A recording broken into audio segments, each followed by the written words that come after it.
Hi అండి అందరికీ. ఇప్పుడు మనము బెలూన్ హ్యాండ్ ఎలా స్టిచ్ చేయాలో చూద్దాము. ఇది వచ్చేసి నేను లైనింగ్ క్లాత్ 8 ఇంచెస్ తీసుకున్నానండి పొడవు.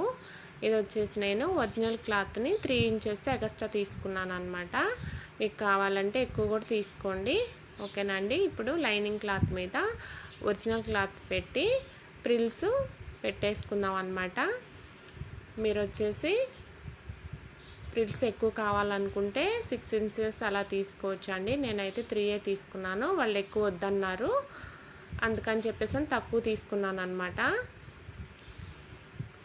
ఇంకా మీరు పొడవు కూడా ఎక్కువ తీసుకోవచ్చు అనమాట, మీకు ఎంత కావాలంటే అంత పెట్టుకోవచ్చు, ఓకేనండి. పైన నాకు ప్రిల్స్ వచ్చేసి 8 వచ్చాయన్నమాట. కింద కూడా మీరు ప్రిల్స్ పెట్టుకోవడానికి ఏం చేస్తారంటే టక్ పెట్టుకోండి. టక్ పెట్టుకుంటే మీకు గుర్తుండిపోతుంది అనమాట. అంటే కొత్తగా నేర్చుకునే వాళ్ళు టక్ పెట్టుకోండి. టక్ పెట్టుకుంటే మీకు గుర్తుండిపోతుంది, ఓకేనండి. అప్పుడు ఎక్కడి నుంచి ఎక్కడి దాకా ప్రిల్స్ పెట్టాలనేది తెలిసిపోతుంది మీకు. ఇప్పుడు ఇక్కడ నాకైతే పైన 8 వచ్చాయి, కింద కూడా 8 వచ్చాయండి ప్రిల్స్. ఇలా స్టిచ్ చేసుకోండి.